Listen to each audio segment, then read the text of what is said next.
World War II, a conflict that would reshape the course of history and engulf the globe in violence and upheaval, began in earnest on the first day of September 1939.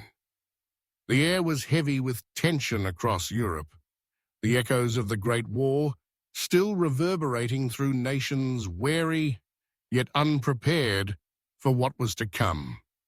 The spark that would ignite the world came when Nazi Germany, under the leadership of Adolf Hitler, launched a massive invasion of Poland.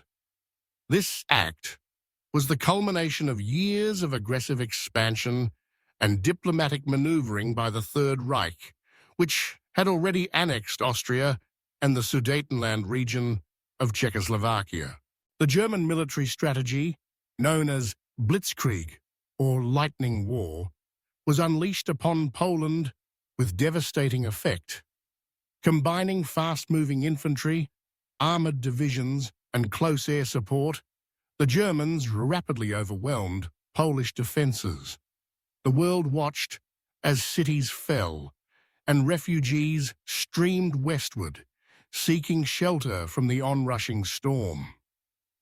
On September 3, 1939, Britain and France, bound by treaty obligations and a sense of moral duty, declared war on Germany. Despite these declarations, their support for Poland was limited, and within weeks, Poland was partitioned between Germany and the Soviet Union, which invaded from the east under the terms of the secret Molotov-Ribbentrop Pact. As autumn deepened, the world entered a period known as the Phony War, or Sitzkrieg, a strange and uneasy lull on the Western Front. British and French forces mobilized, fortifying positions along the Maginot Line, a vast fortress system stretching along France's border with Germany. Yet, for months, little actual fighting occurred in the West.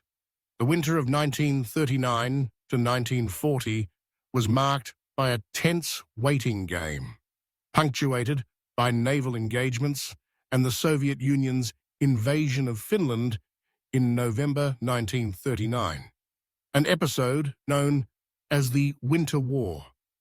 The Finns, though vastly outnumbered, mounted a fierce resistance, gaining international admiration before ultimately being forced to cede territory in March 1940.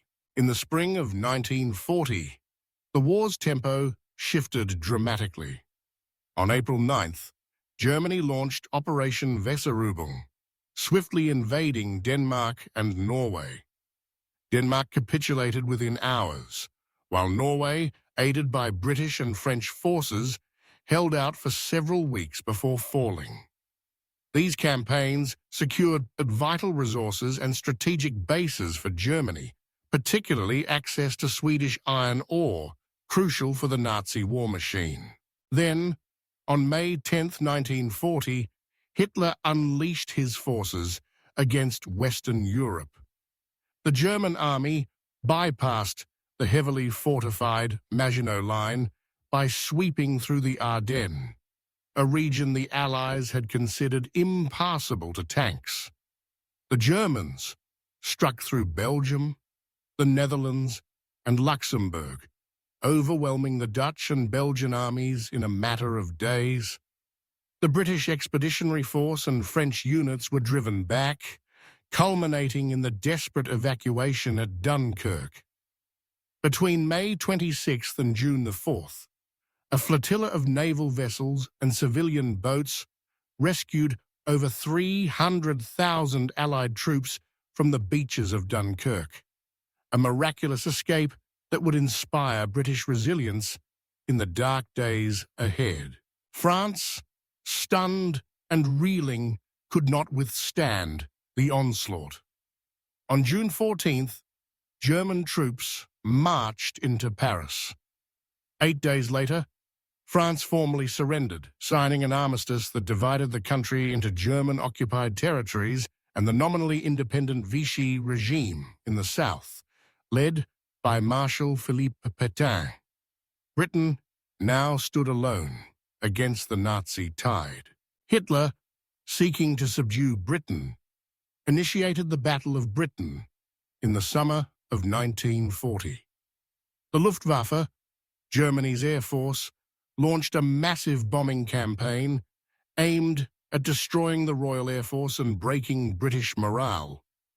Waves of German bombers pounded London and other cities in what became known as the Blitz. However, the RAF, aided by radar technology and the indomitable spirit of its pilots, withstood the assault. By October, Hitler postponed his plans for an invasion of Britain, codenamed Operation Sea Lion, marking the first major defeat for Nazi Germany in the war. While Britain endured the Blitz, political developments continued to shape the conflict. Winston Churchill, having replaced Neville Chamberlain as Prime Minister in May 1940, emerged as a symbol of British defiance and resolve. His speeches rallied the nation, declaring their determination to fight on, no matter the cost.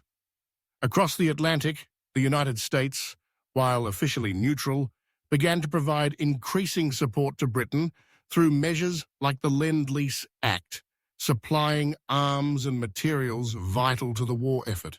Meanwhile, in southern Europe, Italy, under Benito Mussolini, joined the war on the side of Germany in June 1940. Mussolini's ambitions to create a new Roman Empire led to ill-fated invasions of Greece and British-held Egypt. Italian forces were soon bogged down, requiring German intervention in the Balkans and North Africa to stabilize the situation. In North Africa, British and Commonwealth forces clashed with Italian troops, achieving early victories and setting the stage for a protracted desert campaign. In the Balkans, the war spread further in April 1941, when Germany invaded Yugoslavia and Greece, following coups and resistance to Axis demands. Both countries fell swiftly, and German troops occupied Athens by the end of the month. In North Africa, the arrival of General Erwin Rommel and the Afrika Korps in early 1941 revitalized Axis fortunes, leading to a series of seesaw battles for control of Libya and Egypt. Even as the conflict raged across Europe and North Africa, the situation in the East was evolving toward an even greater confrontation. On June 22, 1941, Hitler launched Operation Barbarossa, a massive invasion of the Soviet Union. Over 3 million German and Axis troops swept across the vast Russian frontiers, aiming to conquer the Soviet heartland, destroy communism, and seize the resources of the East. The initial advance was stunningly successful. Entire Soviet armies were encircled and destroyed, millions of prisoners taken, and cities like Minsk, Smolensk, and Kiev fell to the invaders. Yet, the Soviet Union did not collapse. Despite catastrophic losses, the Red Army regrouped and mounted fierce resistance. The German advance slowed as supply lines stretched and the Russian autumn rains turned roads to mud. The onset of the brutal Russian winter further hampered the Germans, who were ill-equipped for the freezing temperatures. The siege of Leningrad began, and the Germans reached the outskirts of Moscow, but were thrown back by a Soviet counteroffensive in December 1941. In Asia and the Pacific, tensions between Japan and the Western powers were escalating. Japan, already embroiled in a brutal conflict in China since 1937, sought to secure resources by expanding into Southeast Asia and the Pacific. Negotiations with the United States, Britain, and the Netherlands failed to resolve disputes over Japanese aggression and economic sanctions.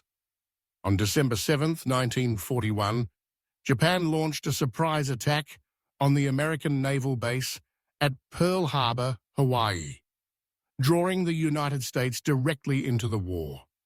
Simultaneous attacks struck British and Dutch possessions across the Pacific, launching a new and even wider phase of the world conflict.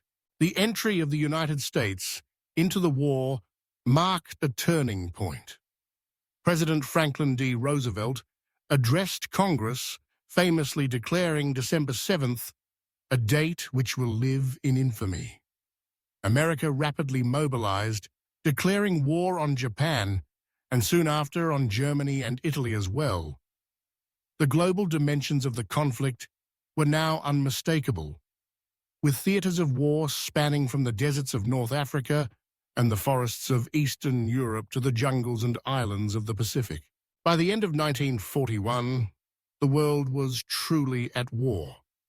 The Axis powers, Germany, Italy, and Japan, dominated vast territories. But fierce resistance was mounting. The Soviet Union, though battered, refused to yield. Britain, though bombed and isolated, stood defiant. The United States, with its immense industrial capacity and manpower, was now committed to the fight. The coming years would see the tides of war shift.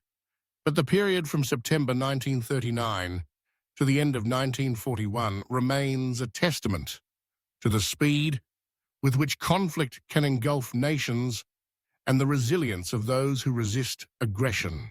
In these first years, the war was marked by uncertainty, dramatic reversals, and the suffering of millions. Civilians endured bombings, occupation, and the horrors of repression. The Holocaust, already underway with the persecution of Jews and other groups under Nazi control, intensified as ghettos were established, and the machinery of genocide expanded. Resistance movements began to form in occupied countries, their acts of sabotage and defiance offering hope amid the darkness. The world was now divided into vast alliances, each committed to victory, no matter the cost. The stage was set for the great battles and turning points that would follow, as the Allies would strive to roll back the tide of Axis conquest and restore peace to a shattered world. The story of World War II in these early years is one of both tragedy and courage, of nations plunged into chaos, yet finding within themselves the strength to endure and fight back.